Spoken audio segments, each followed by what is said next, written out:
What's going on, guys? Jacob over here, coming to you with my reactions to Packers versus Saints. The Packers punched their ticket to the postseason for the second consecutive year in the Jordan Love era. They beat not the 49ers, the New Orleans Saints, 34-0 on Monday Night Football. Just an absolutely excellent performance. Maybe, not even maybe, but definitely the most complete performance we have seen out of the Packers so far this season. First things first, the defense was dominant. There's nothing more to say about that. They created turnovers. I think they forced three turnovers in the game, two or three. They had at least one pick and one forced fumble. I know that for sure. Um, they got home to the quarterback. They had at least three sacks. There's Spencer Rattler was under pressure almost every single play. Edgerrin Cooper. I've talked about him in the previous videos, but this is a guy going into next season. You're going to want to remember his name because I genuinely think he is in line to be one of the best linebackers in the league. The way this dude is always around the football, it's it's a trait that only the best of the best have. Those guys who are just like magnets to whoever the ball carrier is, and it leads to a lot of tackles for losses, a lot of turnovers forced. Like having a guy like that on your roster is just like that's like the key to a great defense. Having that middle linebacker or that linebacker who can is literally always there. It's like a magnet to the ball carrier. Is like the key. It's the key to having a great defense, and I think it directly correlated, obviously, tonight with having a shutout. The first shutout in the NFL this season, by the way, which is kind of surprising. You'd think that would have been at least a few shutouts so far. We're in week 16 already, but I mean, I guess not, but it's kind of cool that the Packers have that distinction now, being the first team to shut out an opponent this season. But Packers running game dominant, offensive line was dominant.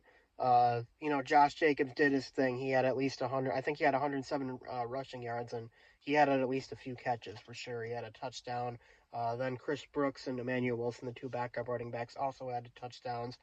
Jordan Love, not his best night, but I think it says a lot that the Packers are able to win games like this now with Jordan Love not exactly having, you know, eye popping numbers. Like if you look back at Jordan Love's, last 5 to 7 games or so, like there's some really good performances in there, but there's not like that 350-yard 4 touchdown game. Like, and the Packers are still winning handily in these games. Like they have put up 30 points for 5 straight games. That is like, I think they said it was the tied for the longest streak in Packers history, or it was like only the second time it had been done in Packers history, which is really, really impressive. I mean, we're talking about the Green Bay Packers here.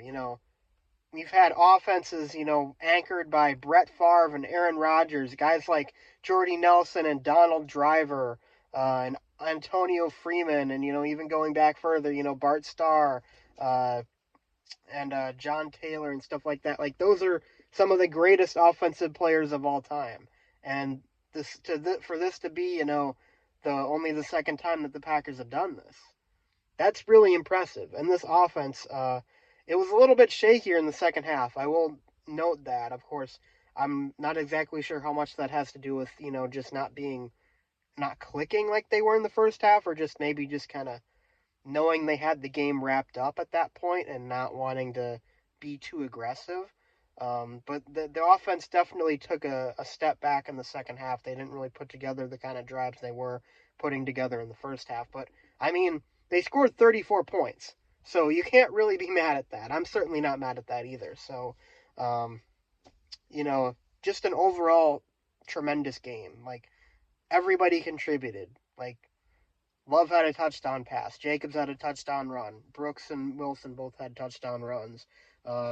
Zane Wilson, a rookie, I think he was a rookie, yeah, making his first NFL start tonight with Evan Williams and Javon Bullard out, gets a pick. Keyshawn Nixon forced a fumble. Edgerrin Cooper had multiple tackles for loss. Like, everybody is contributing tonight. And that's just awesome. That's the way this Packers team is built.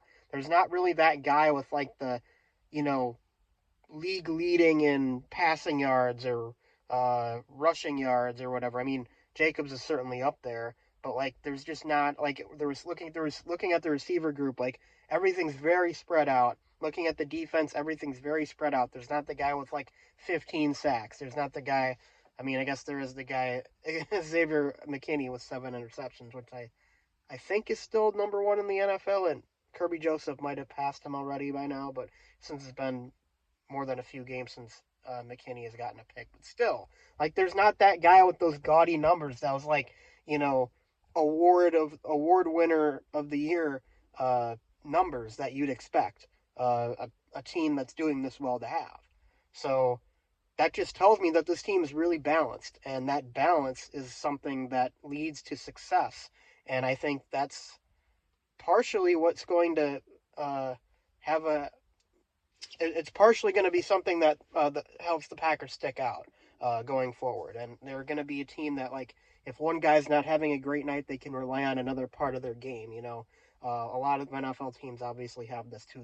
Detroit has a great passing game and a great running game. Of course, their defense is really battered by injuries. But oh my God, the lights went out. Oh no. Well, I guess I'll wrap it up. Thanks for watching, guys. Packers got a huge win. Go, Pack, go. We'll see you next week.